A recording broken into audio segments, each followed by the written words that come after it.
In the year 2000, Blockbuster Video was unstoppable. With over 9,000 stores worldwide and $6 billion in revenue, it was the undisputed king of home entertainment.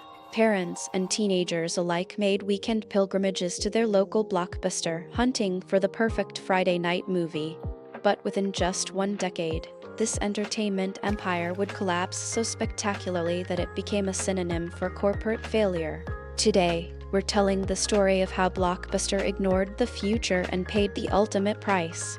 Let's rewind and see how it all happened.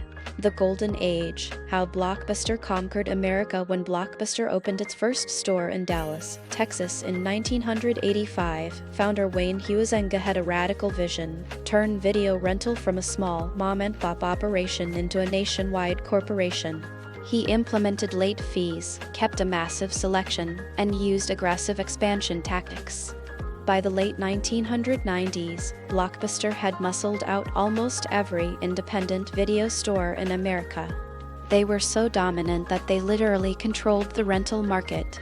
Blockbuster wasn't just a store, it was a cultural institution. The distinctive blue and yellow logo was everywhere, and the smell of rewound VHS tapes became synonymous with entertainment itself.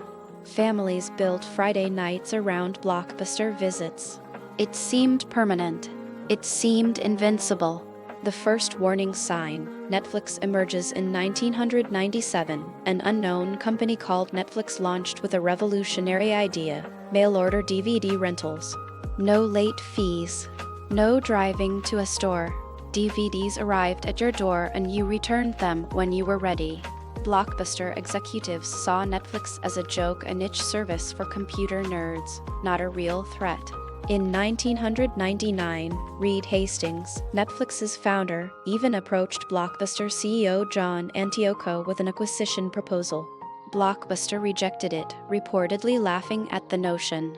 The company was printing money with its late fee business model, which accounted for hundreds of millions in annual profit.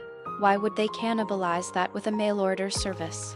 This rejection would become one of the most infamous what-if moments in business history. Blockbuster couldn't see that the ground was shifting beneath them. The digital turning point: streaming changes everything. By 2007, Netflix had pivoted to streaming, allowing customers to watch movies instantly on their computers. This was the moment Blockbuster should have panicked. But the company had already begun its decline. They'd expanded into selling used DVDs, games, and snacks, trying to be everything to everyone. Meanwhile, they were still dependent on physical stores, expensive real estate leases, and late fees that were becoming increasingly unpopular. Blockbuster did try to launch Blockbuster Online in 2004, but it was too late and too half-hearted. The company was trying to protect its physical store profits instead of fully embracing the digital future. Customers didn't want to wait for DVDs in the mail when they could stream movies instantly. The Netflix subscribers soared from a few 100,000 to millions. The downward spiral: Blockbuster's last gasps. By 2010, the writing was on the wall. Blockbuster had 7,600 locations and was hemorrhaging money. They tried to compete with Netflix. They tried aggressive pricing. They even attempted to appeal to younger audiences. Nothing worked. In 2009, they posted a loss of over $900 million. Their stock price had collapsed. The stores that once felt like the epicenter of entertainment culture became increasingly empty. You could walk into a Blockbuster and barely see a customer. The company filed for bankruptcy in September 2010, a shocking fall for what had seemed invincible just a decade before. The bankruptcy filing revealed the brutal economics. They had thousands of unprofitable stores, massive debt, and a business model built on a world that no longer existed. The final chapter: the last store and a legacy of failure. Blockbuster's stores closed systematically across America.